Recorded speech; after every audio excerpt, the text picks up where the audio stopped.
Le capitalisme engendre une dynamique permanente d'accumulation, de crise et d'innovation. I believe that open markets and free enterprise are the best imaginable force for improving human wealth and happiness. Je pense que les forces sociales et politiques sont les forces centrales dans la dynamique du capitalisme. Did you ever have a moment of doubt about capitalism? Is there some society you know that doesn't run on greed? How would Smith see the economic world around us? I think Keynes would have said the problem is the hole in the economy. Hayek really wrote The Road to Serfdom as a warning. You always have to be careful with Marx about the one-liners. Polanyi, for me, was an intellectual earthquake. I mean, if I had to stereotype Ricardo, I would say he would look like George Soros. Si vous retournez chez Adam Smith, Marx, Schumpeter, vous avez des embryons de mécanismes vous permettant de comprendre la crise actuelle. We were told that capitalism is the product of big thinkers and big ideas. But is it true? How did ideas shape our lives? What is their relation to reality?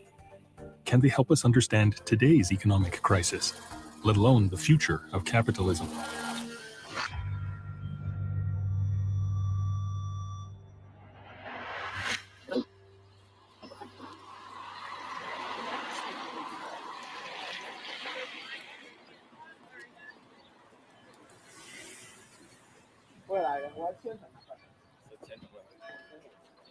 Chinese students visit the grave of Adam Smith, the 18th century Scottish philosopher. Adam Smith is very honored, and he wrote a very famous book. I don't know what's in English, but in China we call it 国富论, and most all of us know it. I root for the free market team. Adam Smith is my star player. Back in 1776, economist Adam Smith shocked everyone by saying that what governments should actually do is just leave people alone to buy and sell freely among themselves. It's as persuasive now as it was then. Everybody here knows Adam Smith, he's in self-interest and greed is good and the invisible hand and free enterprise and free markets, etc. All that he's the father of capitalism. But is he? For many, the philosopher and his book are linked to the birth of capitalism. History, however, suggests that capitalism was born hundreds of years before him, and so our story begins not with the man, but with the world that gave birth to him.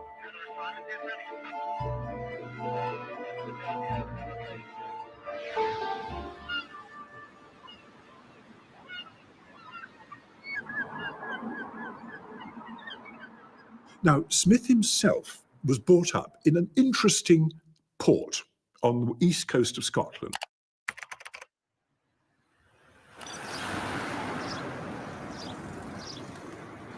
The society he lived in was going through an absolutely profound revolution in its public life.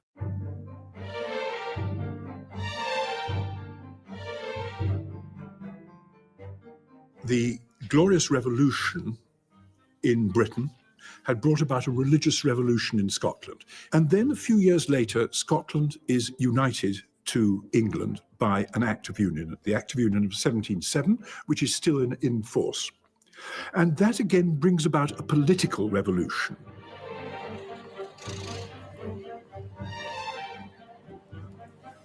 The point about this revolution in public life in Scotland, as far as Smith is concerned, is that it puts a great onus on the Scottish middling ranks.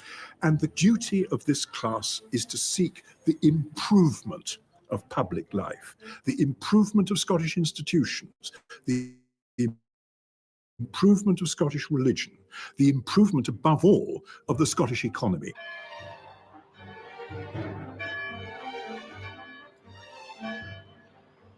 When Smith moved from Kirkcaldy to this house in 1778, he moved with his mother, who was, by that stage, a very frail old lady. When Smith lived in Kirkcaldy,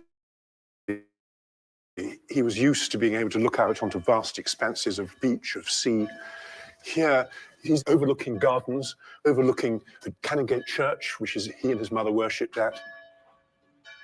It's interesting because from one of these windows, Smith was able to look out over the monument to his old and very best friend and partner, David Hume. Hume and Smith's philosophical partnership was one of the great formative influences on shaping the Scottish Enlightenment.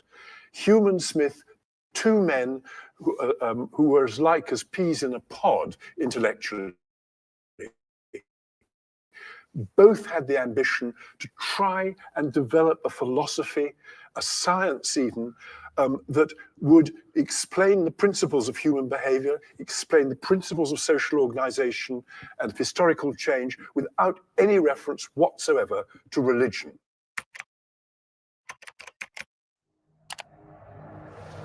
In the beginning, there was empty space. And in this empty space, there emerged a primordial fireball. Billions of years ago, this fireball exploded.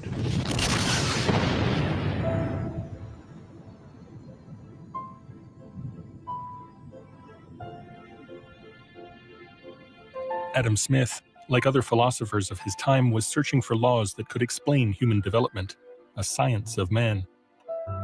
They were looking to nature as a source of social order. Science was a belief system of the time. As God and sort of theological hierarchies begin to sort of break down, one of the things that begins to emerge is an idea that if we can no longer look at the universe as God's creation, we need to start looking at the universe as a creation which has some kind of absolutist logic to it.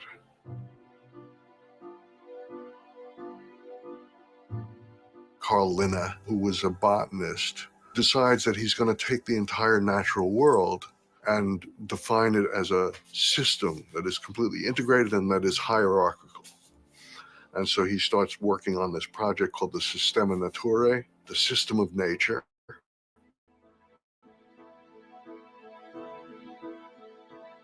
It's an attempt to sort of take the natural world and to make it a logical model. His model is based on the monarchy. So he creates the animal kingdom and the plant kingdom, and he originally planned on doing the mineral kingdom.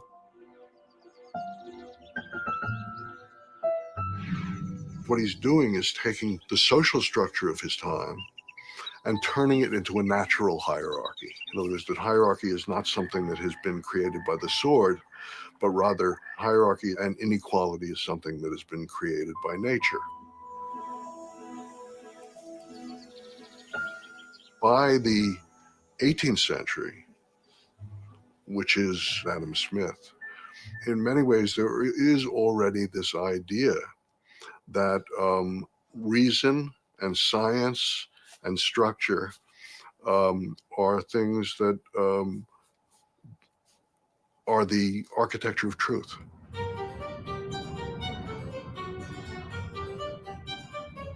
In 1763, almost 30 years after the publication of Systema Naturae, Adam Smith arrives in Paris. He's on a quest to find the natural order of the economy, the basis for his wealth of nations.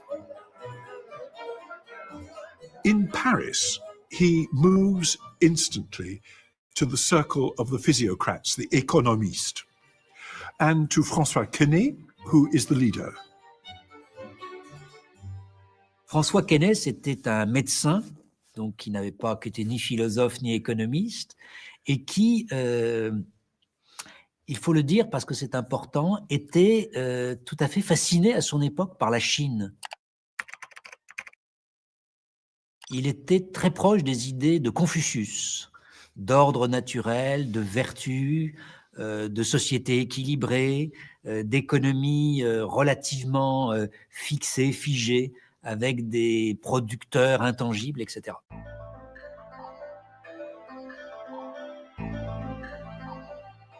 Keynes se pose la question de l'économie en disant on doit pouvoir construire le circuit de l'économie. C'est-à-dire établir qui produit pour vendre à qui, qu'est-ce qu'elle produit et pour qui, donc voir tous les flux d'échange de produits comme d'argent entre les acteurs. Classical economics was founded by two doctors. William Petty, a surgeon in Ireland, and François Quesnay in France, founded physiocracy. And their concepts inspired by their view of the bloodstream. They said, just as in the human body, there's a circular flow of blood to the organs, so the economy is very much like a human body, and it circulates blood from the producers to the consumers.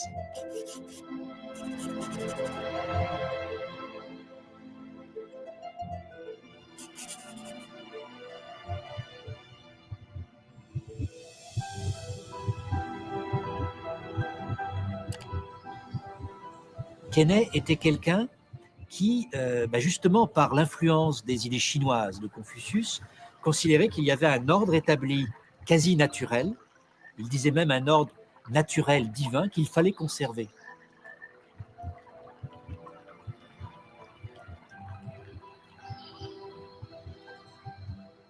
Donc en ce sens-là, c'est peut-être normal que Smith et d'autres après reprennent cette idée-là ou mentionnent les idées des physiocrates comme étant importantes pour eux, puisque c'était la première fois peut-être qu'on établissait cet ordre naturel et qu'on donnait les mesures pour le maintenir.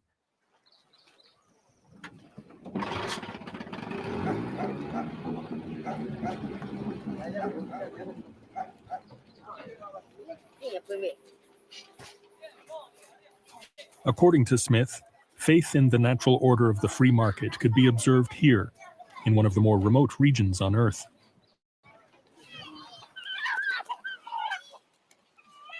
What we can see in Smith's work is an exercise in putting together an absolutely enormous science of man.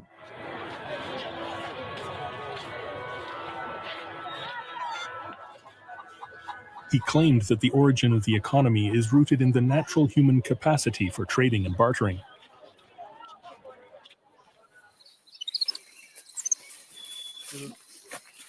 In evidence, he offered the savage tribes, as he called them, of the Americas.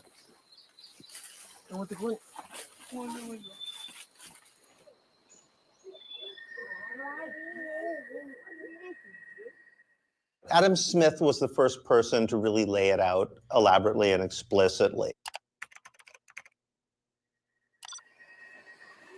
Once upon a time, when there was no money, people would have to swap things directly. You know, I would say, tell you what, I'll give you 20 chickens for that cow. All right, maybe 25 chickens.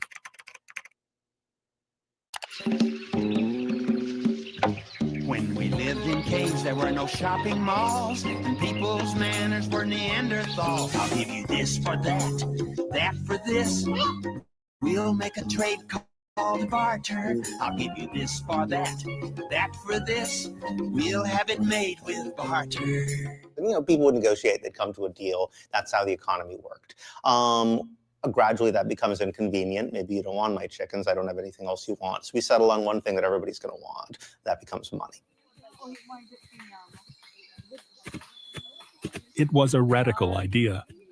For the first time, economic activity was stripped of its complex social context. Psychology, cultural norms, religion, and community, and studied in isolation, as if in a laboratory. It makes perfect intuitive sense. The problem is it isn't true. No one's ever been able to find any place where that's the way ordinary transactions take place. And if you think about it, it's kind of obvious why they wouldn't, because it assumes that even in a Neolithic village, everybody's going to be dealing with each other on what economists call the spot trade. I give you something, you give me something, we walk away.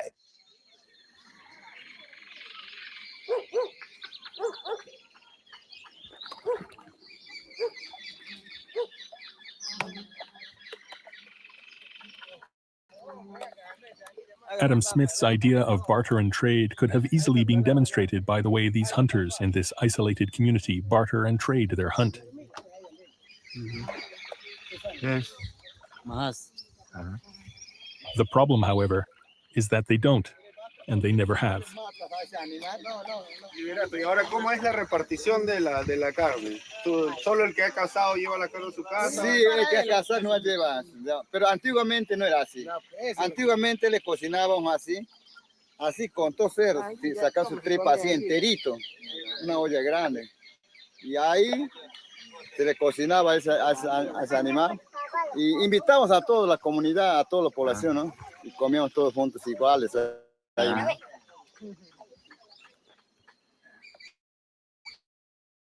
Anthropologists call this system of communal sharing reciprocity. For the Maihunas, as for most tribes, today no one in the village will eat these majas. They will be taken to market a few hours boat ride away and sold.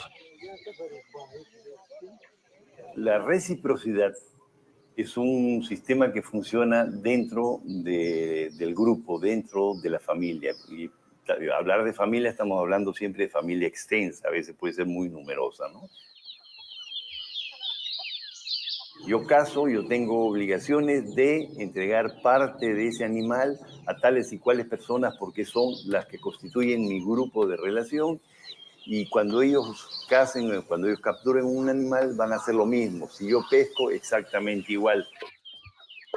Que esto no es lo que se llama trueque, porque el trueque es toma esto y dame esto. No es así. Esto es yo te doy y tú, cuando tengas, tú me das. Come allá, come allá. Ay, escuchar. Come allá, Adam Smith, you can't really blame him. He didn't really have the evidence. But since then, economists have been told over and over again by anthropologists, well, no, people don't actually do that. So we've been looking for a society like that for 200 years. They don't exist. Yet they still feel obliged to tell the same story. So clearly this story is doing something for them, which has nothing to do with history or empirical reality.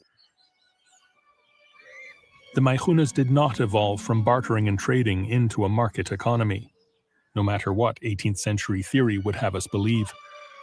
Rather, colonization and the market system tracked them down in the 19th century, once rubber was found in the Amazon.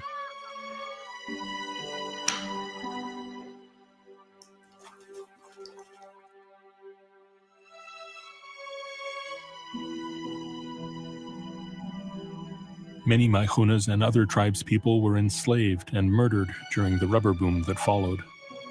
Only a few fading photographs remain, and the collective tribal memory of their transformation into day laborers.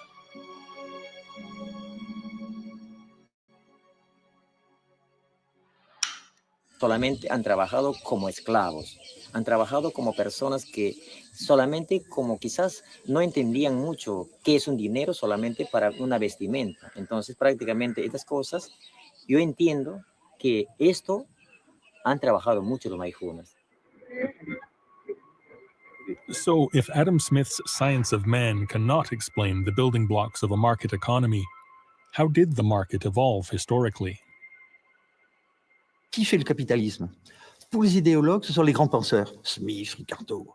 Pour moi, ce sont les marchands de Venise, les marchands de Bruges. Ce sont les acteurs qui inventent les institutions du capitalisme. Et Adam Smith est simplement une lointaine justification de ce mécanisme-là dans le domaine des idées.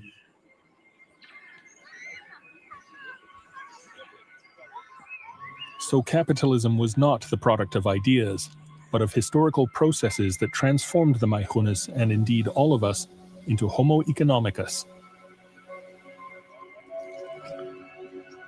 These sweeping historical changes were unleashed by a single key event.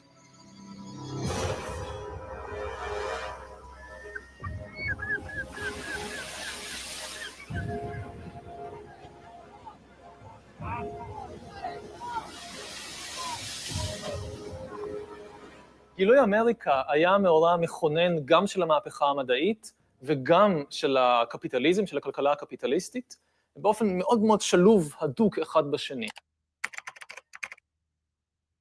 למה הוא מאורע מכונן מבחינה מדעית? כי התפיסה המסורתית של ידע הייתה שרוב הידע, כל הידע החשוב, ההכרחי, כבר נמצא ברשותנו, הוא כבר התגלה על ידי הקדמונים, הוא כבר קיים בספרי קודש, בתנ"ך, בברית החדשה וכן הלאה, ומה שבעיקר צריך לעשות זה ללמוד את הידע הזה ולחיות לפיו.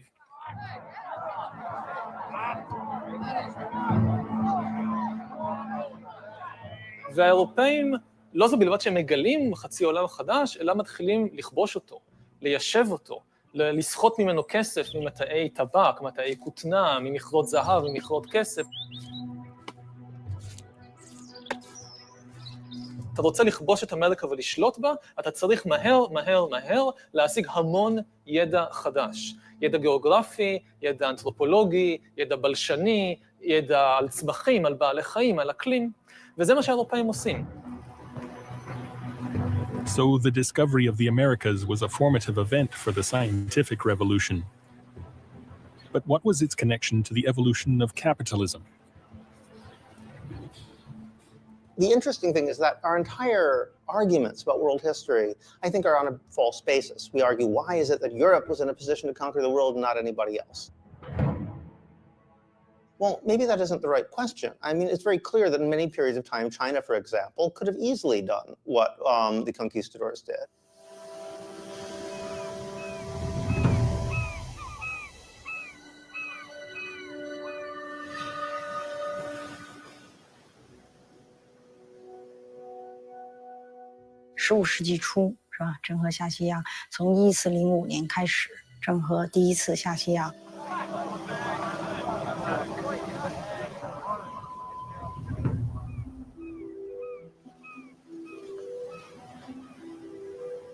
那么一直到1433年啊，郑和第7次下西洋以后结束啊。那么在这个以后啊，那么差不多80年。80多年以后啊，西方才开始东来。但是从这个规模上来看啊，从这个人员的配备以及这个船只的这个技术啊，造船的技术以及航海的技术来看，那么在这80多年前啊，这个郑和下西洋的时候，那么中国应该说是在这个站在这个世界的这个航海的前列的。But it just never occurred to them to depopulate entire continents to be able to accumulate, masses of gold and silver. It would have seemed completely psychotic to most people on Earth. So it's not that everybody wants to rule the world. The question is, why did Europe actually end up doing it? I think the answer lies in this peculiar relationship between lenders and entrepreneurs, as I call them. And if you think of the conquistadors as the archetypal entrepreneur who always wants more and more, who's always creating something out of nothing and in order to make more and more money. So while Chinese voyages of discovery were decreed by an emperor, Western discoveries began as private initiatives, unleashing a completely different process. מה שגילוי אמריקה מאותת למשקיעים, לבנקאים, למלכים, לסוחרים, זה שיש פה באמת הזדמנות אדירה על ידי השקעות ביוזמות חדשות לקבל תשואה גדולה לאין שיעור ממה שהשקעתי מלכתחילה. אנשים מוכנים לתת סכומים הרבה יותר גדולים של כסף, הרבה יותר בקלות, כי יש את הדוגמה של קולומבוס, הנה זה עבד שם. ומשם זה מתחיל, כלומר יש פה איזשהו מין מעגל קסמים כזה, והיזמים, עכשיו יש יותר אשראי ליזמים, אז כמובן שחלקם כושלים, לא כל הדברים מצליחים, כמו שרוב הסטארט-אפים היום לא מצליחים. אבל מספיק שאחד לכמה סטארט-אפים גיאוגרפיים כאלה באמת מצליח, ואתה מקים לעצמך מושבה בפיליפינים או במקסיקו,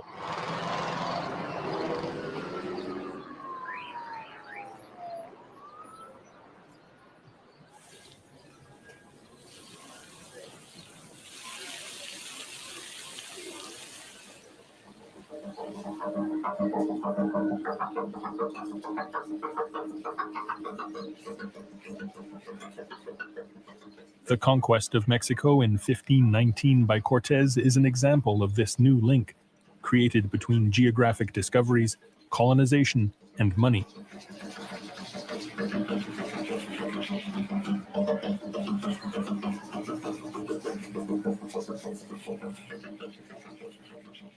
The fascinating thing I discovered when I started looking at the actual histories of the conquistadors is every single one of them was in debt.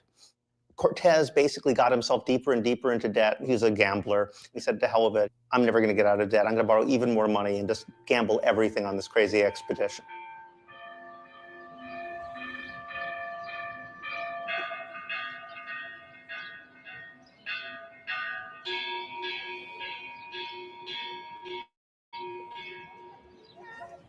Mira ya. Oh, mira una persona así para saludar. Estamos ahora frente al templo, el templo más importante de este lugar. Pudiéramos decir que para el azteca, para el mexica, el oro no tenía validez física. Para el español sí la tenía, era un metal muy importante por los diversos usos que le podía dar, desde económico hasta material, llamémosle científico, con muchos usos. Me voy a retractar un poco, voy a contradecir. Para el mexica el valor del oro supera el valor material.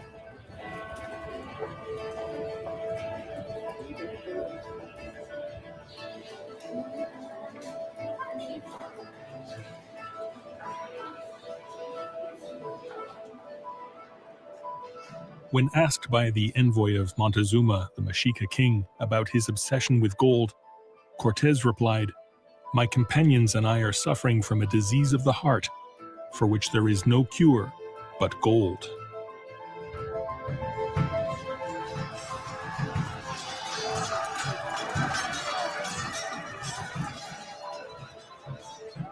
As soon as he actually conquered Tenochtitlan, which took a very long time, when he divided up the spoils, he'd arranged things in such a way that none of his soldiers actually got any of the money. They ended up in debt because he charged them for the cost of medical care. He charged them for replacement weapons. He charged them for everything.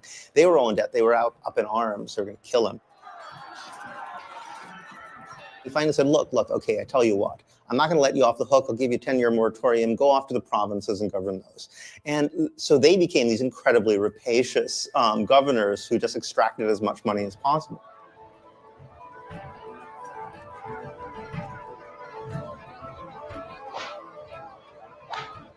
I think that sense of outrage, of shame, humiliation, indignation, like we just fought for an entire year and somehow survived one of the greatest battles in world history, and they're still not paying me anything. They just say, I owe them. This is crazy. And that sense of outrage and unlimited power combined turns them into monsters. William Shakespeare, in The Merchant of Venice, tried to humanize such lenders and the passions inflamed by money. He hath disgraced me and hindered me 500,000, laughed at my losses, mocked at my gains, scorned my nation. You never actually see the guys that Cortés or people like that owe money to. You don't really know who they were. But that relationship between the financiers who are expecting their 5% or whatever it is, 7% a year interest, and the entrepreneur, as it were, the warrior who goes out there and conquers worlds, that relationship becomes the very basis of our modern economic monetary system, even though we no longer think of it that way.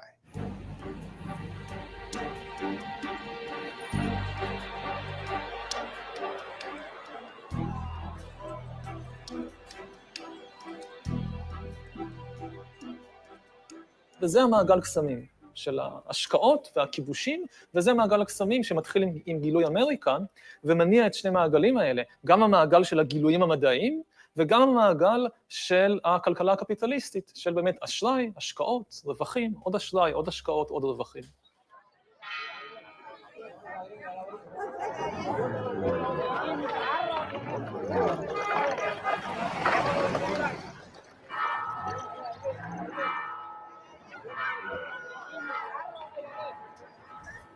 The Spanish conquistadors, with their voracious appetite for precious metals, found here a mountain of silver.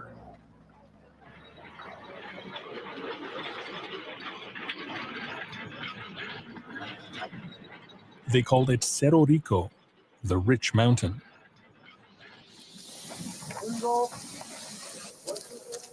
Over the 3 centuries that followed, more than 62 metric tons of silver was extracted from Cerro Rico, at great human cost. And it's the silver. But it's no good quality of silver, no like in the colonial time. It was this silver that triggered an explosion in international trade.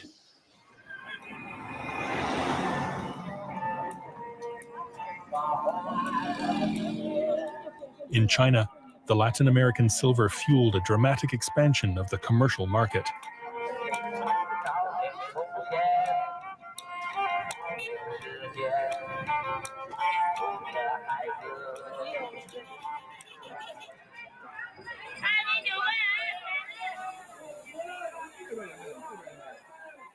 Many people now still think that China was isolated from the world before the 19th century. It is a world on its own. It's not interacting and trading. In fact, now it is very clear that the European great discoveries of the Americas and things like that actually has a real, very important impact on China.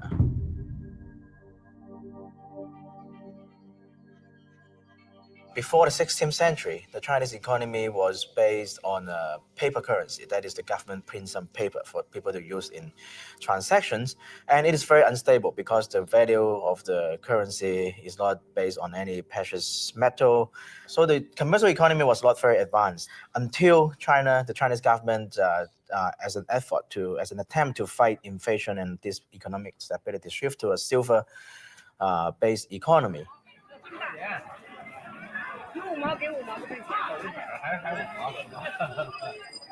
China at that time then found a very reliable, stable, and large source of silver. So the whole economy was silverized, meaning that silver became the standard currency for commercial transactions. So it laid the foundation for rapid commercial expansion.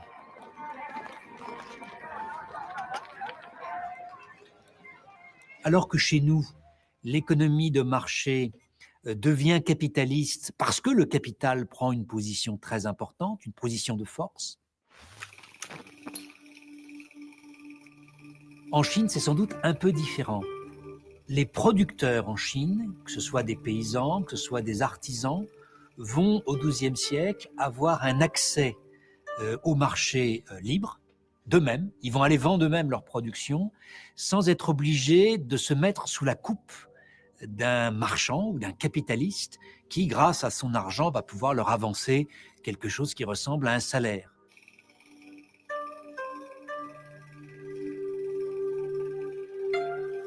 The market that evolved, made of small producers who interacted freely without the need of an entrepreneur or capitalist, attracted the attention of European travelers and missionaries.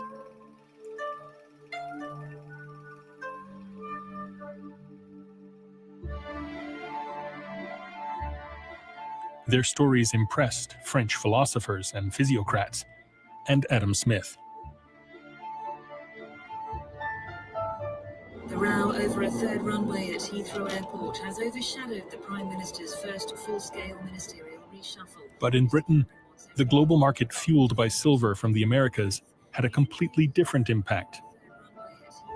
While in China it encouraged small producers, here it destroyed them.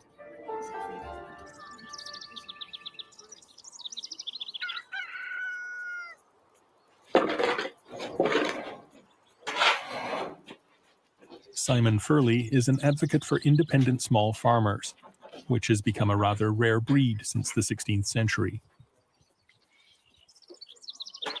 if you're really good, you could make a minimum wage out of 4 cows, 4 dairy cows, not intensively fed. And that would require about 10 acres, something like that. I've got 2 cows, and in order to do it full time, you'd need 4, and you'd have to be good. How independent farmer has been squeezed like that? This is like 400 years process. Yeah, yes, about that. Well, it kind of dates back to enclosure from the 16th century onward, when small farmers were pushed off land so that the larger landowners could monopolize the land and improve it, to make it more productive, which they did. But they threw the bulk of people off the land in the process. And it didn't have to happen that way. The silver that flooded countries like Spain created a growing demand for English wool, which made raising sheep more profitable. Peasants were displaced to make room for more sheep. The process was called enclosure.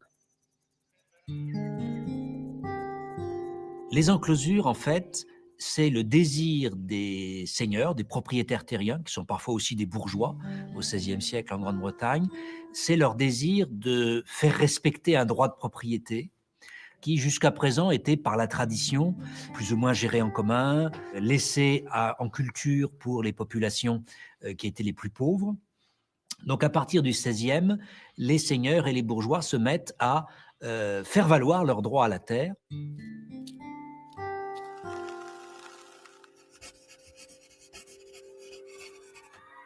It was coercive. I wouldn't say it was massively violent. There was just a lot of rioting and a lot of resistance, and a lot of poverty, and people shoved into urban situations which had a very high death rate. So in a sense, it was violent insofar as the death rate in the emerging new industrial towns was higher than it was in the countryside.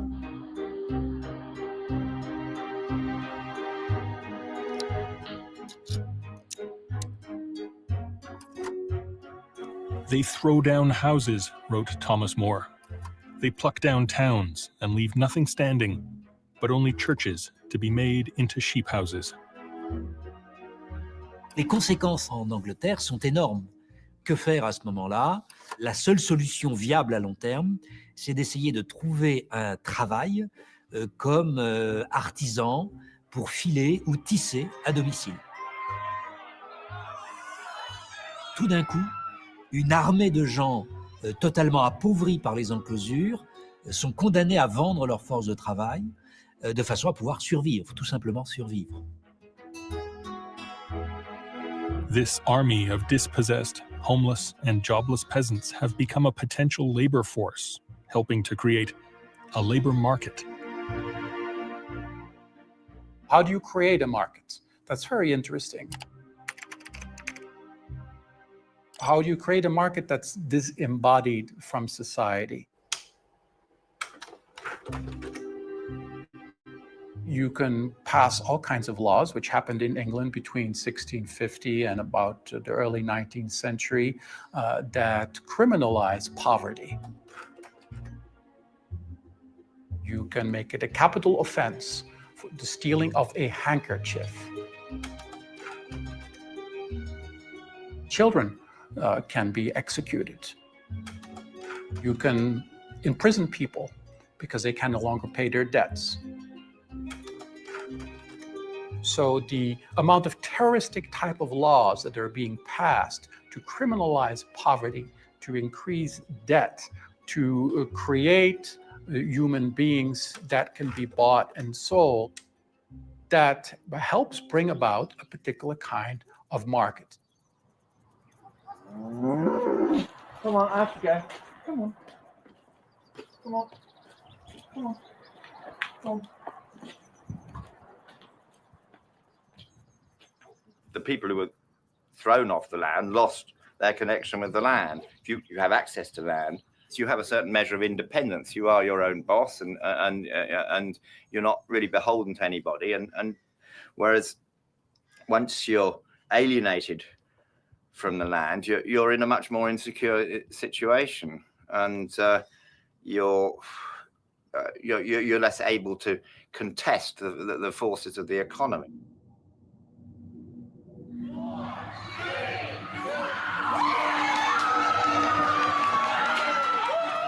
What you've got now is a situation where, in order to keep the wheels of capitalism turning, they had to persuade people to consume, which was kind of one of the problems with people living on their own land, on common land or whatever it was that they weren't that wild about going out and consuming. You don't need to go and buy very much if you actually live in a place like this. There's just loads to do and keep yourself amused and eat and so forth at your disposal.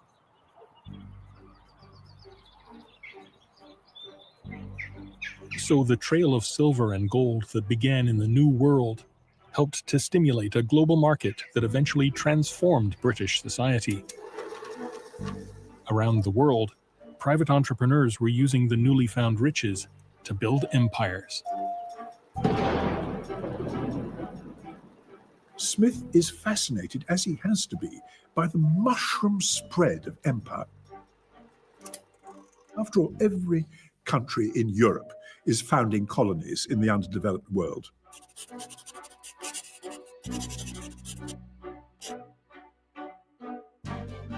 And how are those colonies being developed? They're being developed actually, as we would say, by the private sector. Great trading companies, what are they doing? They're moving, with permission of government, into different parts of the world. And these trading companies are becoming governments.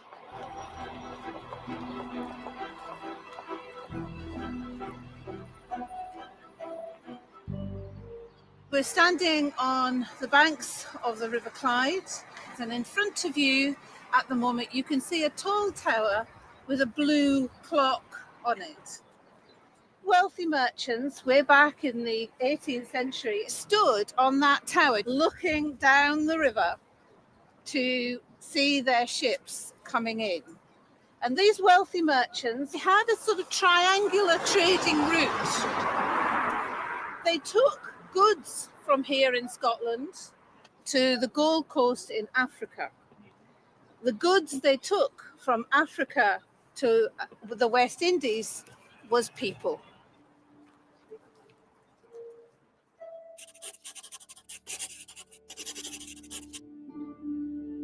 Ships from Europe brought goods to Africa, then took slaves to the New World and brought raw materials back to Europe.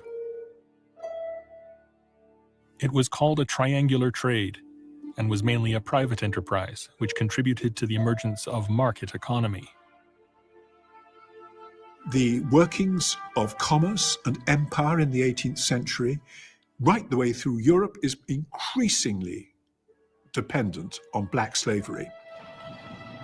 Smith knows this very well. He, after all, was a close student of the workings of the Scottish economy of his own day, but he chose to turn a blind eye on slavery.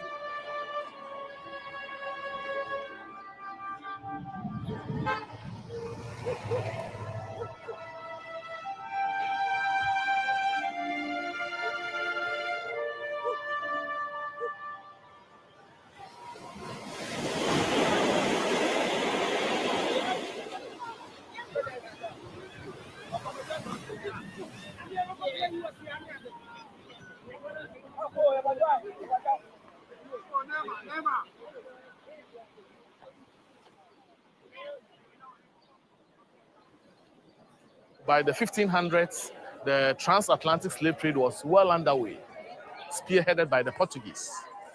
And when they came, they put up these castles along the coast. And I want to remind you that these were not referred to as castles. They called them barracoons or factories. Factories that were meant to produce slaves for the plantations. You see this? That's the national emblem of Ghana. It is taken from the Crusaders. At the top right corner of it is an edifice of a castle.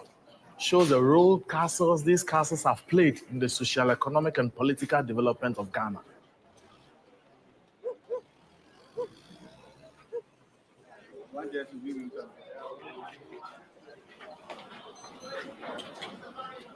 This was the male dungeon.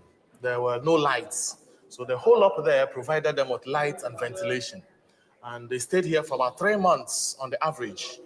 Whilst they were here, they urinated, they defecated, they vomited, they ate, and they slept here. So this served as a drainage for their feces and urine.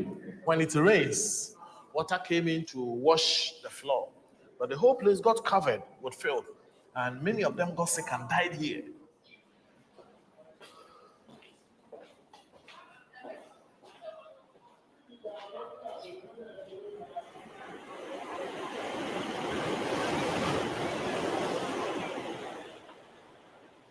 מה שצריך להבין לגבי סחר העבדים, שזה מפעל כלכלי למהדרין, שמאורגן על ידי השוק הקפיטליסטי, זה לא מפעל ממשלתי, זה לא מפעל של מלכים, מי שמארגן אותו ויוזם אותו ומבצע אותו, אלה חברות פרטיות.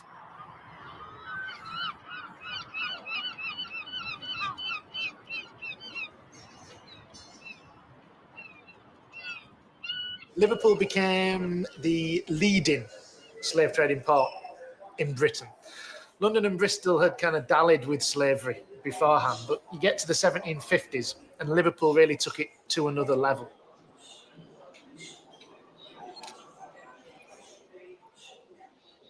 You know, you're not talking about a 50 or 75-year period. These were generations of individuals, of families that made their entire kind of fortunes on the enslavement of individuals.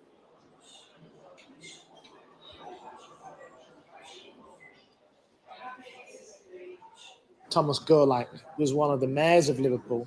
He was also one of the traders in Liverpool who traded in Africa. Now, he was a very important man. He was the treasurer for a number of societies. And what it shows is how influential individuals in this city were, who were involved in the transatlantic slave trade. שמאיפה יש להם כסף לקנות אוניות ולקנות עבדים ואת כל הדברים האלה? מהשקעות של בני אדם בבורסה. אנשים משקיעים את הכסף שלהם בבורסה, במניות של חברות סחר עבדים, או שמים את זה בבנק, והבנק נותן הלוואה לחברה לסחר עבדים, ועם הכסף הזה עושים את סחר העבדים. וכל הסיפור שם זה רק רווח.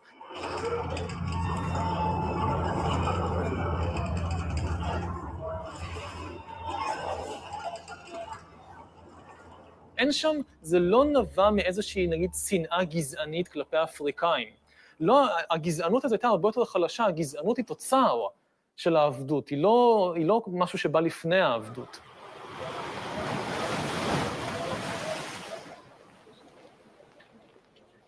$400 years of slavery. Capitalism, deadly. Everybody wants his share.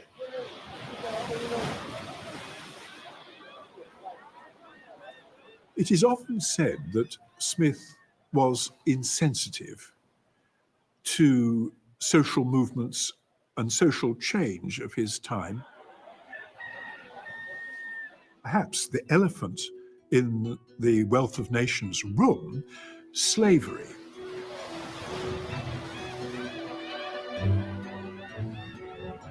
Certain economists and historians would have us believe that what we call free market capitalism was envisioned by Adam Smith and his book, The Wealth of Nations, and came to life with the Industrial Revolution.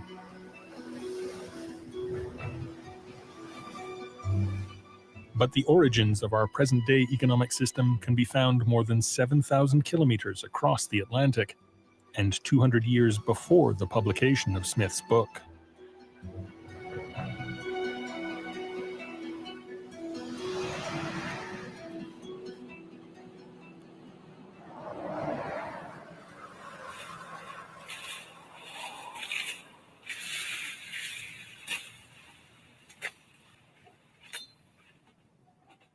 The plantations of the New World were the first productive activity which Europe located in these non-European regions.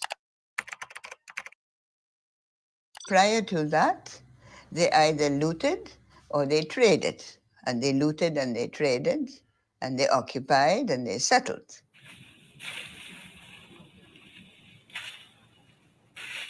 Some of these plantations were very large, far exceeding any factory at the time in Europe. It had all the characteristics I would maintain of capitalism, with the sole exception that the labor was not wage labor, but unfree slave labor. But in every other way, it was capitalist to the exclusion of any other consideration. It was only about profit.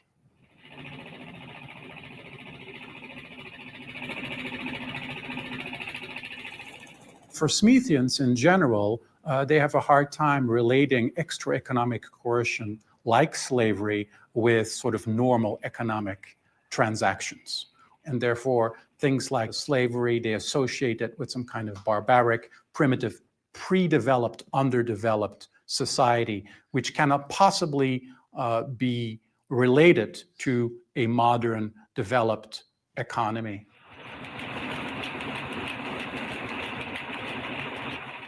But a strong case can be made that capitalism actually started in the 16th century with the colonization of the Caribbean and Latin America.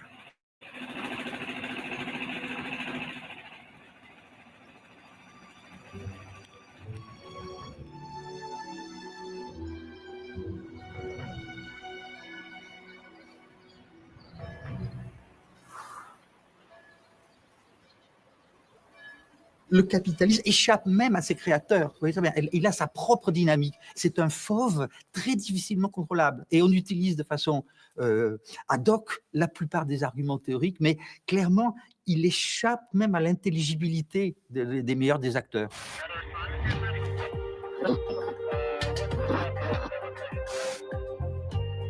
But if indeed the birth of capitalism has nothing to do with Adam Smith, why has his book, The Wealth of Nations, become such an influential work? And why is his view of the economy as science so widely held?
Le capitalisme engendre une dynamique permanente d'accumulation, de crise et d'innovation. I believe that open markets and free enterprise are the best imaginable force for improving human wealth and happiness. Je pense que les forces sociales et politiques sont les forces centrales dans la dynamique du capitalisme. Did you ever have a moment of doubt about capitalism? Is there some society you know that doesn't run on greed? How would Smith see the economic world around us? I think Keynes would have said the problem is the hole in the economy. Hayek really wrote The Road to Serfdom as a warning. You always have to be careful with Marx about the one-liners. Polanyi, for me, was an intellectual earthquake. I mean, if I had to stereotype Ricardo, I would say he would look like George Soros. Si vous retournez chez Adam Smith, Marx, Schumpeter, vous avez des embryons de mécanismes vous permettant de comprendre la crise actuelle. We were told that capitalism is the product of big thinkers and big ideas. But is it true? How did ideas shape our lives? What is their relation to reality? Can they help us understand today's economic crisis, let alone the future of capitalism?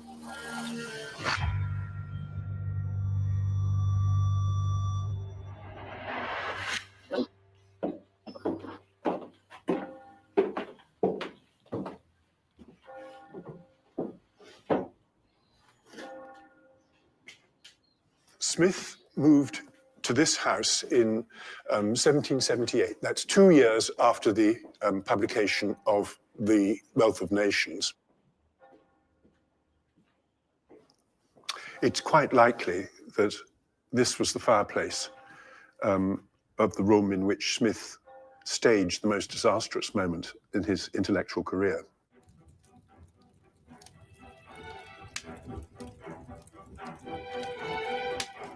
He did not want any of his unpolished, unfinished manuscripts to survive him. And he laid down in his will that his 2 executors were to burn these papers after his death.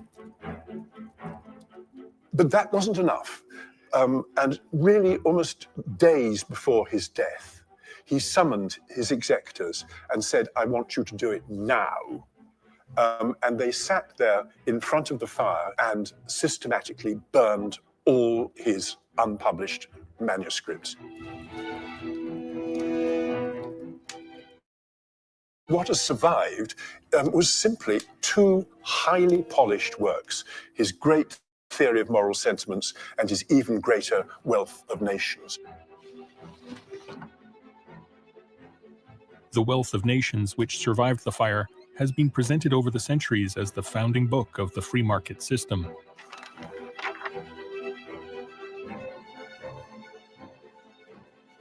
Many of Adam Smith's notes were destroyed in the fire, leaving us with only this book and the interpretations of those who have used it to promote the very narrow view of the market as a science.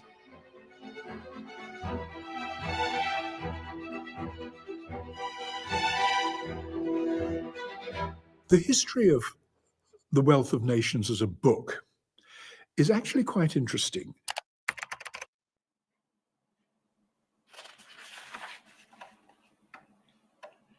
If you look at the first edition, it's an expensive production. And it looks to me as though this was a book destined for a specialist market, a market of philosophers, a market of politicians.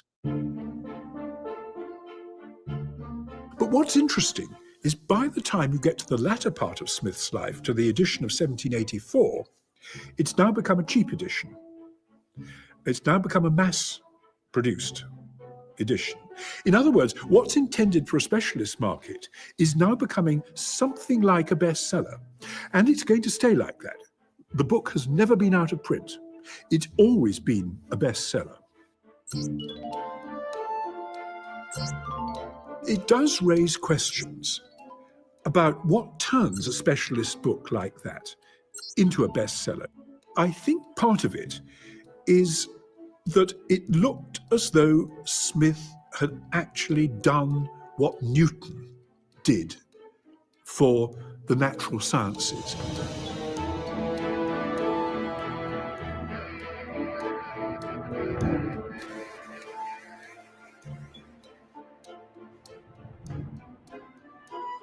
That he had actually discovered a principle, a law of movement, a law of motion.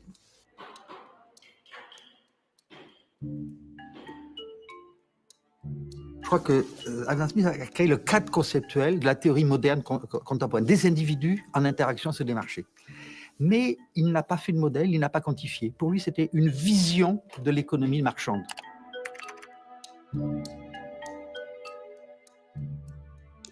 La révolution est arrivée au milieu du XIXe siècle, lorsque les économistes ont pris les outils de la physique newtonienne pour l'appliquer à l'économie.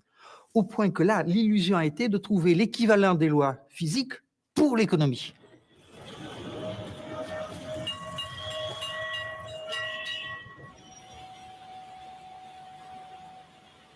It's hard to imagine how this primitive smelter in Calcutta, India, has anything to do with the Wealth of Nations. But work here is following the first principle of Adam Smith's book, division of labor, a principle which after Smith's death has been elevated to a scientific law. One of the characteristics of the society you know that I know is the intense degree of specialization which takes place in employments. ranging from the most skilled and complicated employments to the most simple.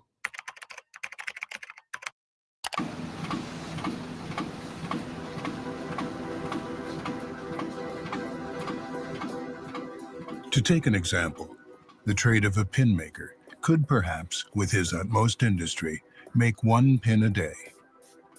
But in the way this business is now being carried on, one draws out the wire, another straightens it, another cuts it, a fourth points it. I have seen a small manufactory of this kind where 10 men make among themselves 12 pounds of pins a day. Adam Smith, The Wealth of Nations. So he comes to the conclusion that progress, economic progress, has got everything to do with the division of labor.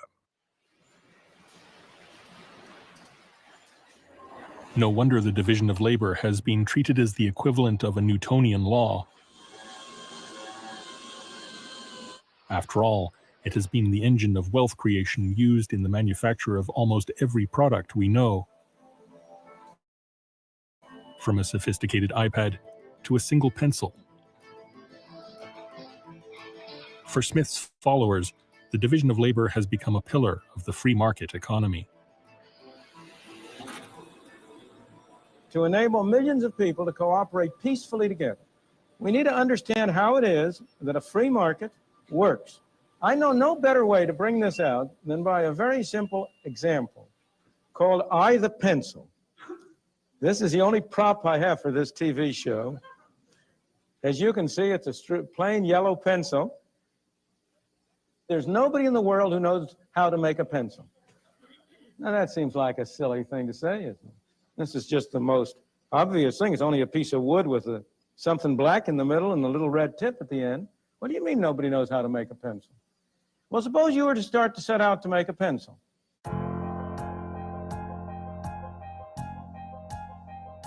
First of all, you have to get some wood, don't you? Where do you get the wood? You have to go to the Pacific Northwest, probably, and cut down some trees. How do you cut down some trees? You have to have some saws to cut it with. Where do you get the saws? You have to have some steel. Where do you get the steel? You have to have a steel mill. In order to have the steel mill, you have to get the iron ore, and you can add all the rest. But that's only the beginning. This black stuff in the middle that we call lead isn't lead. It's graphite, I think. I'm not absolutely sure. And I am told it comes from some mines in South America. Now, this little red tip at the top, that's rubber. Where's it come from? Well, the major source of natural rubber is Malaya. But the miracle of this pencil isn't that nobody knows how to make it. The miracle of the pencil is, how did it get made? What is it that has enabled this little elementary transaction to take place? Now, how is that brought about? Is there some commissar sitting in some central office who is sending out orders to these people in Malaya, to these people in South America, to the people in Washington? How is it that they are led to cooperate with one another? These thousands of people who have been led to engage in this simple transaction, not one of them has been forced to do it. Nobody has had a gun to his head. They've all done it. Why? Because each one of them thinks he's better off in this transaction.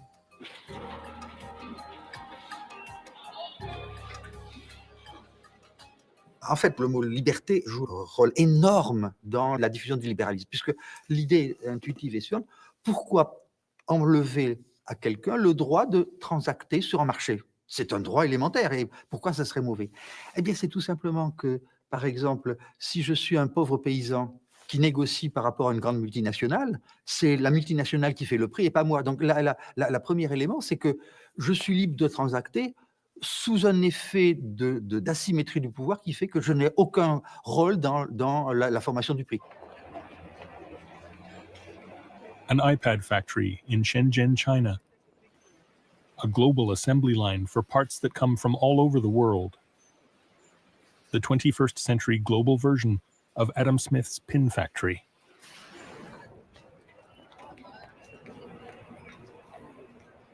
There are 250,000 workers in this factory, producing close to 10,000 iPads a day.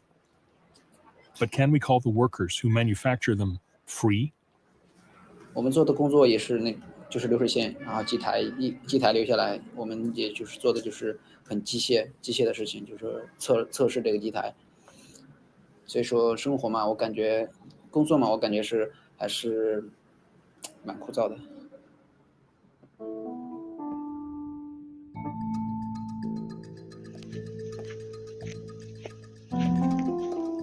在富士康在这里面人员被高度的分化，就是说你同一个地方来的，就是说你在一个地方工作的话，也不可能住在一个地方。这边的人，城市里的人都是被高度分化的。用我们经常说的一句话就是“离家的孩子像根草”。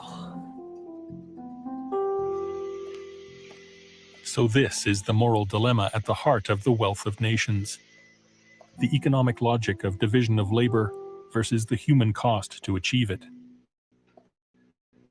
But was Adam Smith blind to this dilemma? Adam Smith is very rarely read. He's worshipped, but not read. I mean, everyone who went to college learned the first paragraph of Wealth of Nations. The greatest improvements in the productive power of labor and the greater part of the skill, dexterity, and judgment seem to have been the effects for the division of labor. Adam Smith, The Wealth of Nations. Not very many people got to page, whatever it is, page 400, in which he points out that division of labor is monstrous.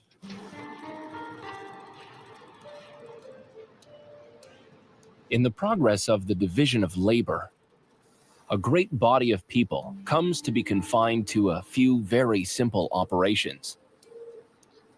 The worker has no occasion to exert his understanding. Adam Smith, The Wealth of Nations.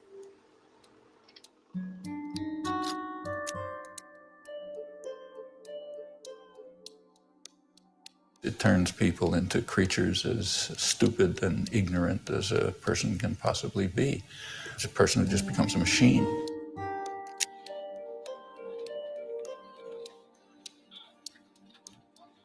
That's a terrible attack on fundamental human rights. And therefore, he says, in any civilized society, the government is going to have to intervene to prevent division of labor. How many people get that far? The Industrial Revolution was founded upon the creation of a factory system with large-scale machinery and, of course, a labor process. It was very different from that which artisans in making their, cabinets or so on engaged in. It was completely different machine technology, which then was dominating. The machine controls the labor rather than labor controlling the tool, which was true of artisan production. And of course, social relations do indeed change. The laborer in the factory has a very different set of social relations with other laborers and a very different set of relations with the tools, a very different relation to nature than the artisan in a workshop, sort of, making a cabinet or whatever. For centuries, economists and politicians ignored Adam Smith's own recognition of the moral dilemma at the heart of division of labor. Self-interest, his second most quoted principle, suffered a similar fate.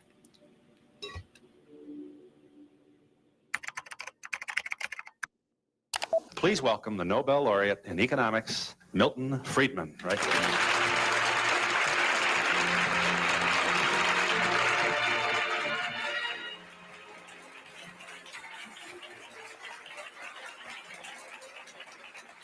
Let's share with the people at home just one of the statements of Adam Smith that you refer to in your book, which, of course, when I want it, I'm not going to be able to. Oh, it's on page 2. All right, thank you.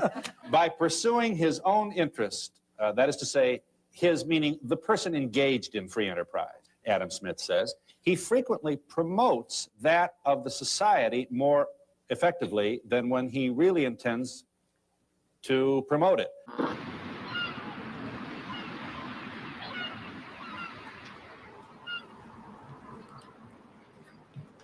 It's day 2. You're listening to Business Scholar. Adam Smith considered self-interest as the driving force of the economy. But do we know what he actually meant by it? To find out, we must first explore the times in which he lived. אדם סמית הוא ילד של המהפכה המדעית ושל האמונה הבסיסית ביותר של המהפכה המדעית, שזאת היא האמונה בקדמה.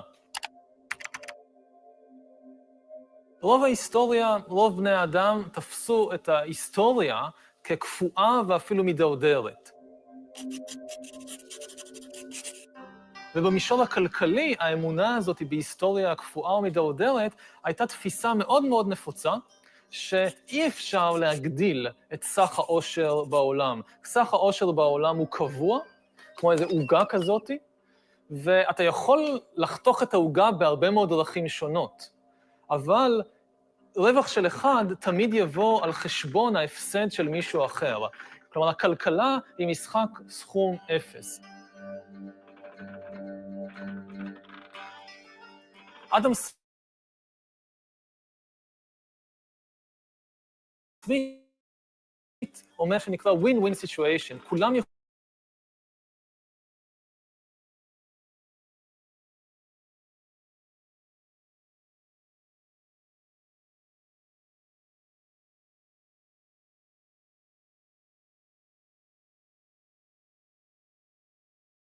אלא רעיון, שהוא לא רק רעיון כלכלי, אלא רעיון מוסרי, החשוב ביותר של אדם סמית, שאגואיזם זה אלטרואיזם.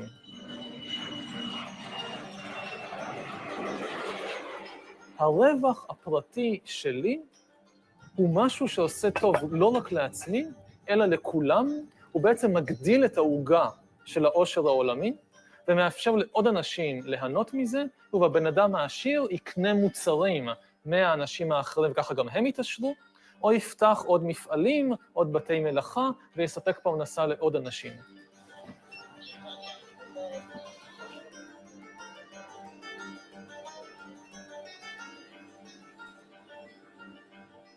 Adam Smith had this famous passage in his Wealth of Nations. It is because well, I'm paraphrasing him, but because the bakers and the butchers want to make money, that we can have our dinner.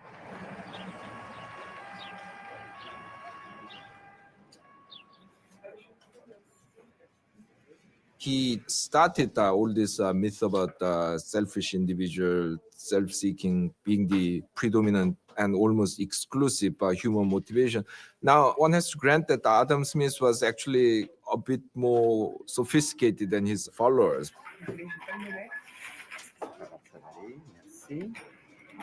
He actually understood that humans are more complex, but his position was that you could actually separate these things, and in the realm of the economy, selfishness is basically the exclusive motivation. So you know, Adam Smith wrote The Wealth of Nations. Self-interest and greed is good, and the invisible hand, and free enterprise, and free markets, etc. All that kind of, he's the father of capitalism. But it turns out, there's another Adam Smith. How many people here have read The Theory of Moral Sentiments? And according to Adam Smith, it was his important book. It was his magnum opus. In some ways, that was his magnum opus, and The Wealth of Nations paid the bills. He never imagined capitalism that he wrote about in The Wealth of Nations could actually succeed without the moral underpinnings, the moral, what he called sentiments. We would call them virtues. Without the virtues that of a society and virtues of individuals that would actually create the base of a healthy capitalism. Well, all you could do is look here and see that The Wealth of Nations and A Theory of Moral Sentiments, Adam Smith 1, Adam Smith 2, have been disconnected. When you see around the globe the maldistribution of wealth, the desperate plight of millions of people in underdeveloped countries, when you see so few haves and so many have-nots, when you see the greed and the concentration of power within, did you ever have a moment of doubt about capitalism? Tell me, is there some society you know that doesn't run on greed? You think Russia doesn't run on greed? You think China doesn't run on greed? What is greed? Of course, none of us are greedy. It's only the other fellow who's greedy. The world runs on individuals pursuing their separate interests. We'll be back in just a moment.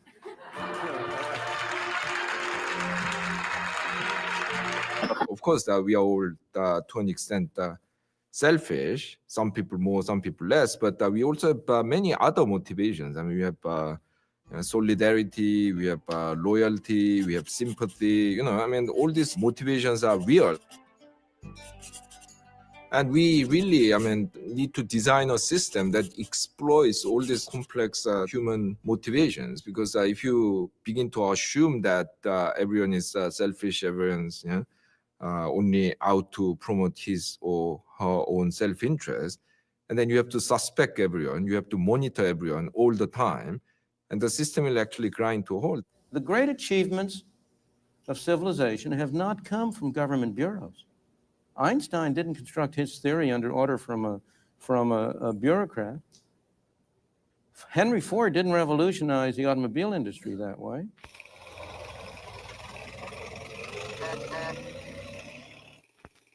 But Henry Ford is a perfect example that self-interest is far more complex than greed or individualism. In 1914, he single-handedly almost doubled the salaries of his workers and reduced their working hours from 9 to 8 hours a day.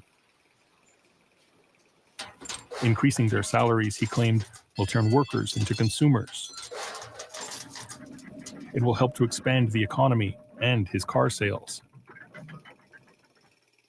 He dreamed that every worker could one day own a Ford car.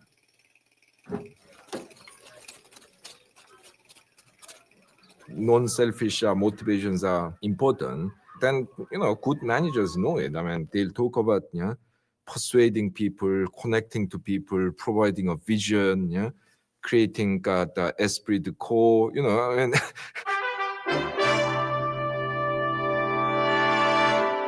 Tonight, we focus on an apple. Apple the computer, not the fruit. It is Jobs that provides the main inspiration and philosophical direction for Apple. What Apple is it's an environment where we can attract the best and the brightest people to come together and sort of have a common vision about how we can change the world. This is how real managers manage the economy, but of course economists do not understand this, and they keep saying that everyone's selfish and we have to design the system accordingly, which means that you give maximum freedom to everyone, and kind of basically that believe that this will somehow amount to optimal social outcome. So how did Adam Smith's nuanced concept of self-interest become transformed over more than 200 years into a global economic system driven by greed? It begins with the separation of Adam Smith I from Adam Smith II, and the transformation of the wealth of nations into a science.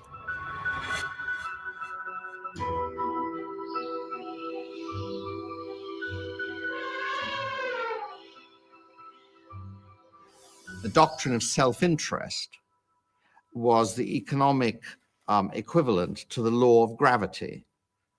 It ensured equilibrium.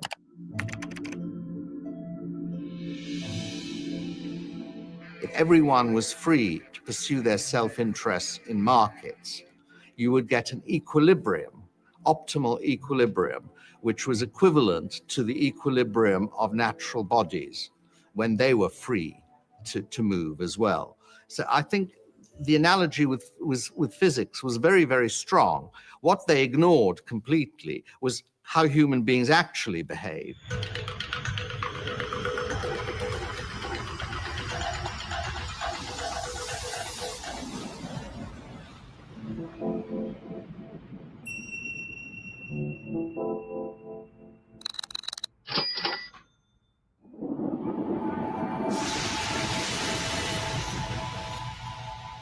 Sociology and psychology have been very well aware that a lot of behavior is what economists would call irrational. But in fact, I don't think that is the right way of describing it. I think it's human. University of Michigan Television presents an interview with Ayn Rand, noted American novelist, author of The Fountainhead and Atlas Shrugged. and philosopher spokesman for America's new intellectuals. Self-interest had been enshrined as a law of physics in the 19th century. In the first part of the 20th century, it evolved in the US into a moral philosophy. I'm challenging the moral code of altruism, the precept that man's moral duty is to live for others, that in fact makes man a sacrificial animal. I say that man is entitled to his own happiness and that he must achieve it himself. Now, what can be more important than happiness? But happiness does not mean simply momentary pleasures or any kind of mindless self-indulgence. Happiness means a profound, guiltless, rational feeling of self-esteem and of pride in one's own achievement. Join me in welcoming Paul Ryan. In the 21st century, Ayn Rand's philosophy of self-interest became part of a political campaign. I grew up reading Ayn Rand, and it taught me quite a bit about who I am and what my value systems are and what my beliefs are. The issue that is under assault, the attack on democratic capitalism, on individualism and freedom in America, is an attack on the moral foundation of America. And Ayn Rand, more than anyone else, did a fantastic job of explaining the morality of capitalism, the morality of individualism. Our rights come from nature and God, not from governments. This kind of approach has been so destructive, especially in the last 20, 30 years. We have come to almost glorify self-interest. I mean, we have come to believe that all the other motivations, all the other emotions, all the other moral values, they are somehow secondary. They are somehow for stupid people. They are somehow for kind of lower beings.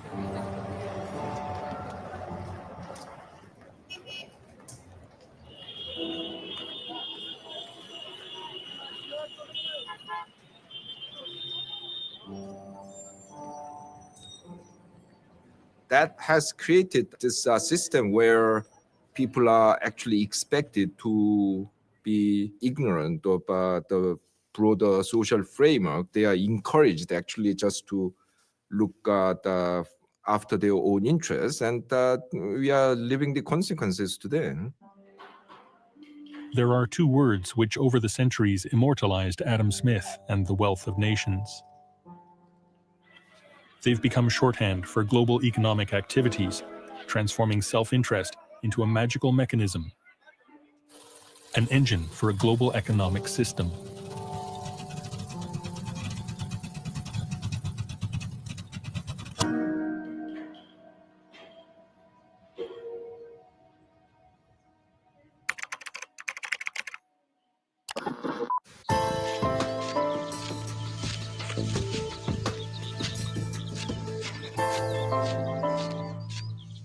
The invisible hand is a phrase that was introduced by Adam Smith in his great book, The Wealth of Nations, in which he talked about the way in which individuals who intended only to pursue their own interests were led by an invisible hand to promote the public welfare, which was no part of their intention. 60-second adventures in economics. Number 1, the invisible hand. An economy is a tricky thing to control, and governments are always trying to figure out how to do it. Back in 1776, economist Adam Smith shocked everyone by saying that what governments should actually do is just leave people alone to buy and sell freely among themselves. He suggested that if they just leave self-interested traders to compete with one another, markets are guided to positive outcomes as if by an invisible hand. If someone The invisible hand has long been a staple of any economics course. or offer something better. Le paradoxe, c'est que ce seul mot a été dupliqué comme le fondement de l'économie de marché. C'est un succès incroyable. Vous avez des dizaines de milliers de mots dans l'ouvrage de Adam Smith, et c'est la main invisible, c'était une seule fois. Yet Adam Smith never wrote it in this context. Adam Smith was concerned that if there was free movement of capital and free import of goods, he said England will suffer. because British capitalists will invest abroad and they'll import from abroad, and that'll harm the English economy. And Adam Smith then gave an argument. It was not a very good argument, but his argument was that English investors will prefer to invest in England because of what some called a home bias. They'll have a preference for investing close by, and therefore, as if by an invisible hand, England will be saved from the menace of free capital movement and of free import. That's invisible hand. What's that got to do with the Cato Institute or the modern enthusiasm about free capital flow and having U.S. corporations invest in China so they can send stuff back here to sell cheap, exploiting Chinese workers? That's not Adam Smith.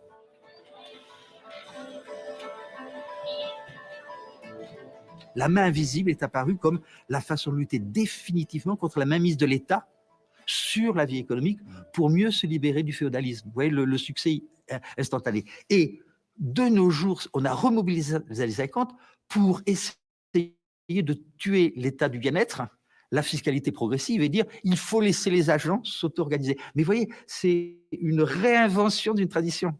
Cette tradition n'a pas joué un rôle actif tout au long du 19e siècle. C'est une réinvention moderne à des fins d'action sur la politique économique contemporaine. Committee will please come to order.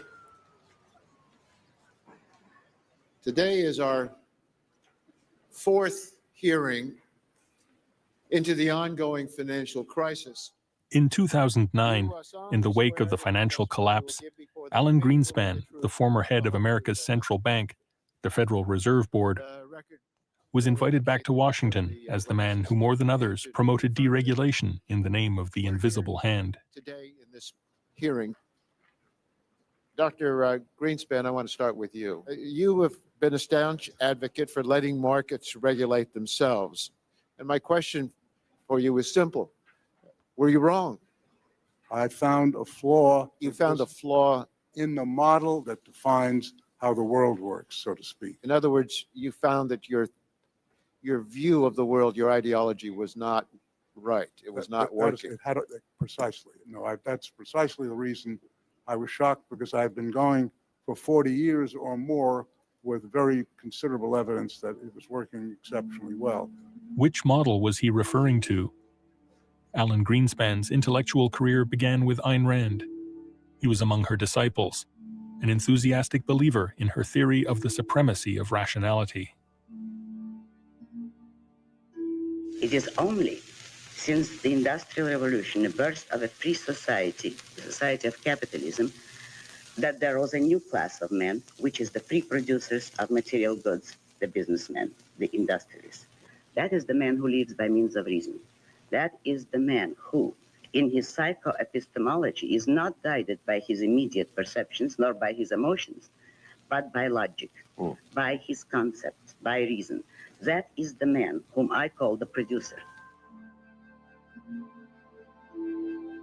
When Alan Greenspan was nominated years later by then-President Gerald Ford to head his Council of Economic Advisors, Greenspan paid tribute to his old master and invited her to meet the president.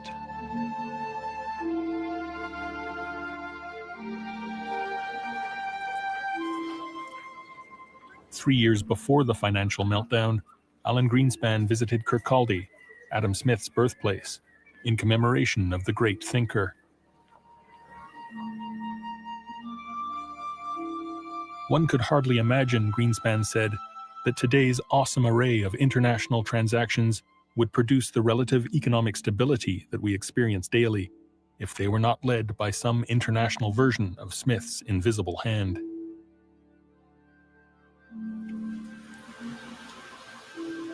In recent decades, a vast risk management and pricing system has evolved, combining the best insights of mathematicians and finance experts.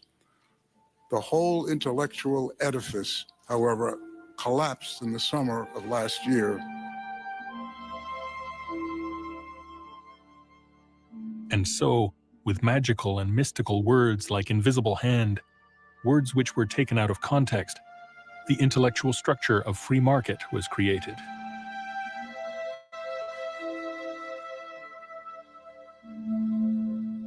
People, of course, have different views on whether free market is desirable. So some people believe that we should leave the markets free.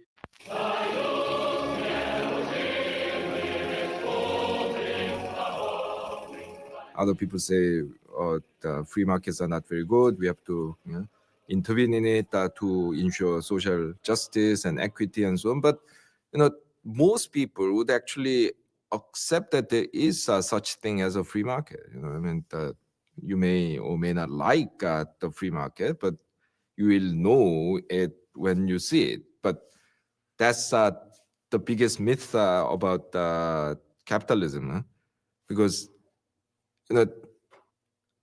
my question is, what do you actually mean by the free market? And then to illustrate this point, I bring in the example of child labor.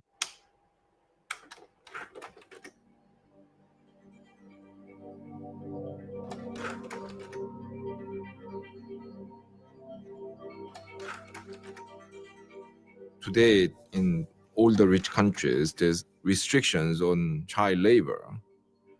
But there was a time when child labor was a very widespread thing.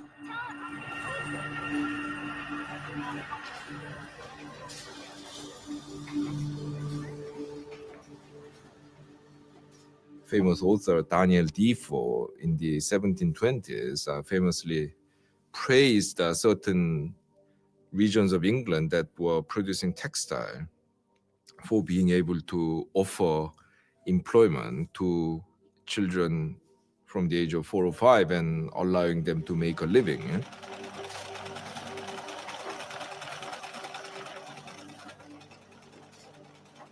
In the early 19th century, in the British Parliament, a group of social reformers made the very first attempt to actually officially regulate child labor.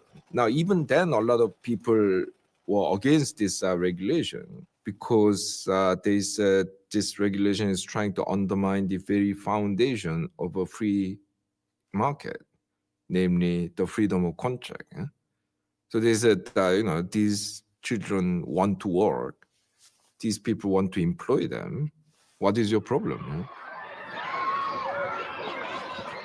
Now, today, a lot of people will find this argument absurd because people accept that there are certain contracts that society should override in the interest of general welfare. So the example of child labor beautifully illustrates how markets are essentially a political construct.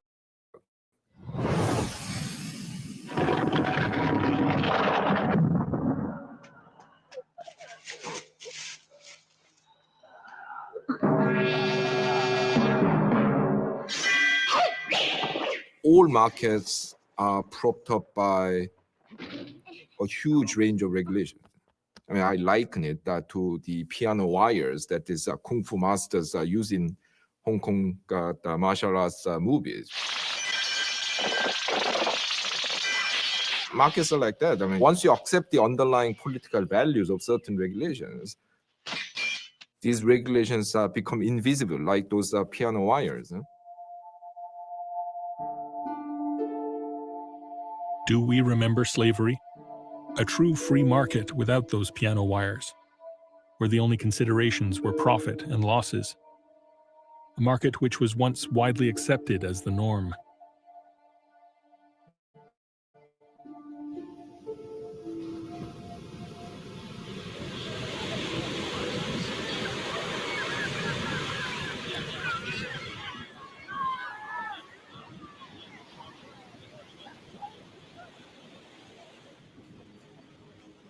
One of the first to identify the intellectual foundations on which slavery was built, the ability to separate economic logic from social and human reality, was a contemporary of Adam Smith, a former slave, and a philosopher too.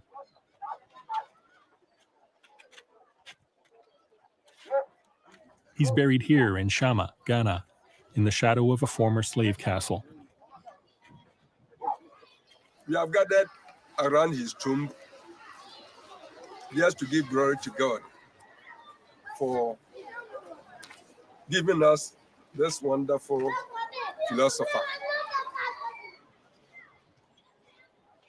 Anton Wilhelm Amo set out to criticize the very contradiction of creating a science as separate from the human reality of capitalism.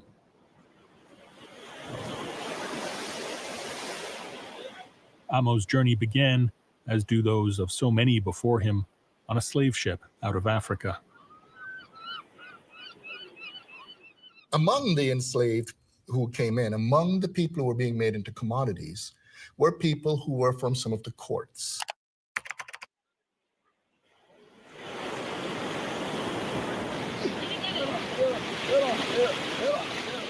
Some of them, when they were brought in, immediately showed their precocity. Amo was brought as a blackamoor to Holland. He was manumitted, and he was educated and adopted within the aristocracy. He was educated to the point where he achieved 2 doctorates, a doctorate in law and a doctorate in philosophy. And he taught in the German university system.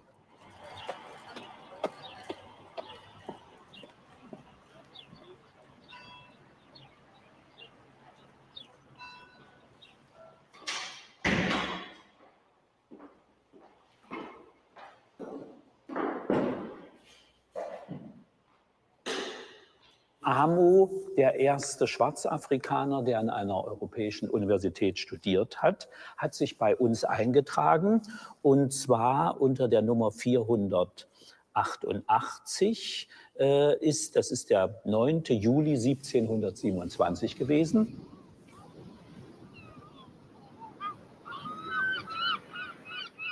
Amo was brought to Europe as a child by the Dutch East India Company and was given as a present to a German duke. The liberal duke freed him and provided him with a free education. The thing that begins to emerge when these commodities begin to speak is they began to articulate the double standards and some of the problems in the processes of rationalization that was going on, that were going on in modern capitalism. I am apt to suspect the Negroes to be naturally inferior to the whites. Such a uniform and constant difference could not happen if nature had not made an original distinction between these breeds of men. David Hume, philosopher, Adam Smith's intellectual partner. With Amo, you have first the question of the anthropological rationalization. Amo wrote on the equalities of the Moors in Europe, and the very act of writing it, the very act of articulating, was to unsettle the view that something about him racially necessitated his being a tool.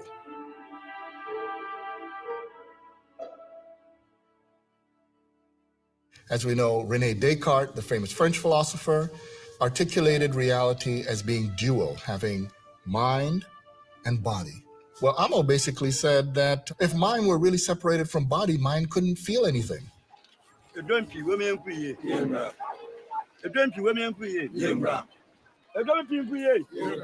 Amo began to deal with this problem of how rationality and reason was being used, ironically, against reality and reason. If we look at the way Adam Smith would argue, he was articulating a system that sets up as an ideal world, paradoxically, a world without people.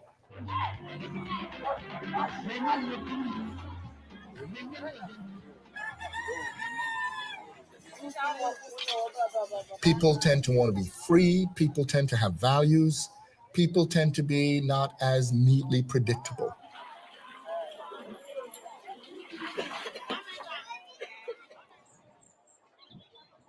In 18th century Europe, a warning from an African philosopher was doomed to be ignored. Amo had to flee Europe and died here in Shama. While The Wealth of Nations pioneered modern economics, Amo's books were burned and his work is all but forgotten.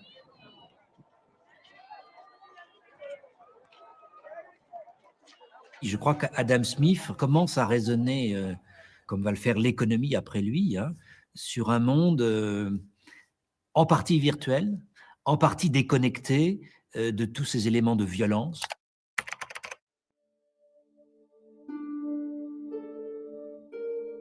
C'est vrai qu'au cœur de ces thèses, hein, il n'y a pas du tout, évidemment, cette prise en compte de la violence occidentale qui a existé pourtant dans les 3 siècles qui le précèdent. Hein.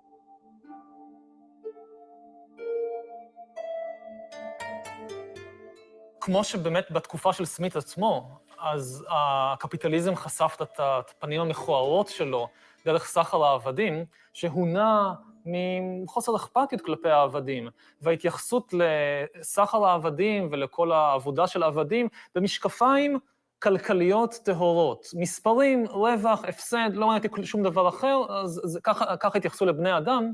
אז היום כבר אין עבדות של בני אדם, אנחנו רואים בדיוק את אותה תופעה, את אותו תהליך, קורה עם היחס לבעלי חיים. The footage you're about to see was recorded with a hidden camera at Highline Hatchery in Iowa, the world's largest hatchery for egg-laying breed chicks. Nothing in the Wealth of Nations condones slavery, and of course it has nothing to do with the meat industry of today. Yet this is how Adam Smith's vision of the market evolved, once his followers regarded it as a science and divorced it from all social ties. For meat. These male chicks are killed by being dropped into a grinding machine while still alive.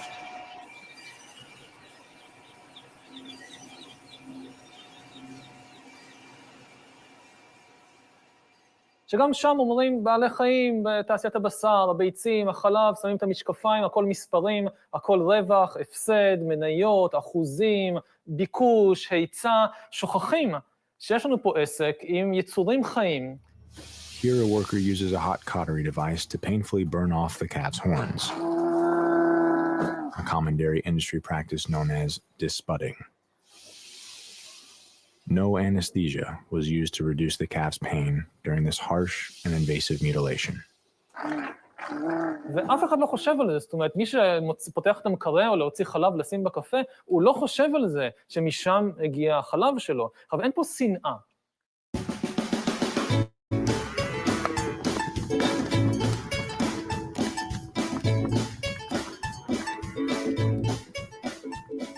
אף אחד לא שונא פרות. בדרך כלל הקרטון חלב יהיה מעוטר בציורים של פרה מחייכת ושמחה. אנחנו רוצים שהפרה, לא רוצים שיהיה להם רע.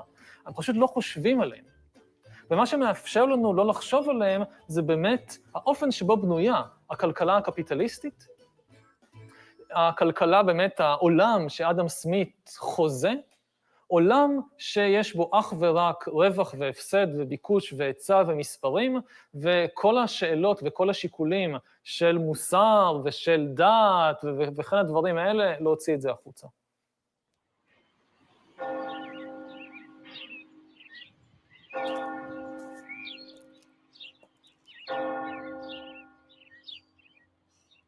Smith was very skeptical about whether, in fact, a science of society or a science of economics was actually possible. Smith is always deeply cautious about how free markets should be implemented.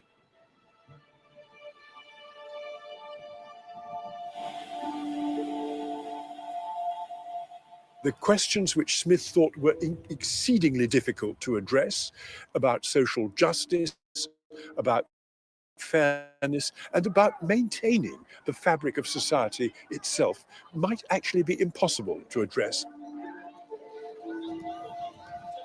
In the course of history, we have lost all that thinking about the political dimensions, the ethical dimensions of progress towards a full market economy.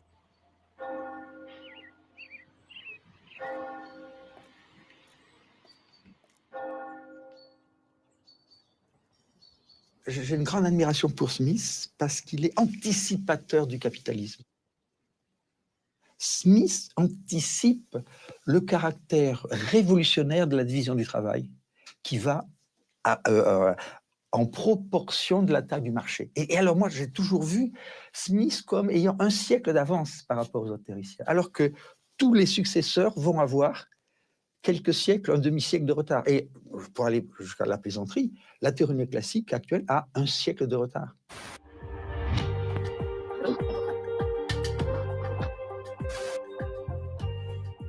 So how and why, in the process of trying to convert the wealth of nations into reality, were Adam Smith's ethical and political concerns lost?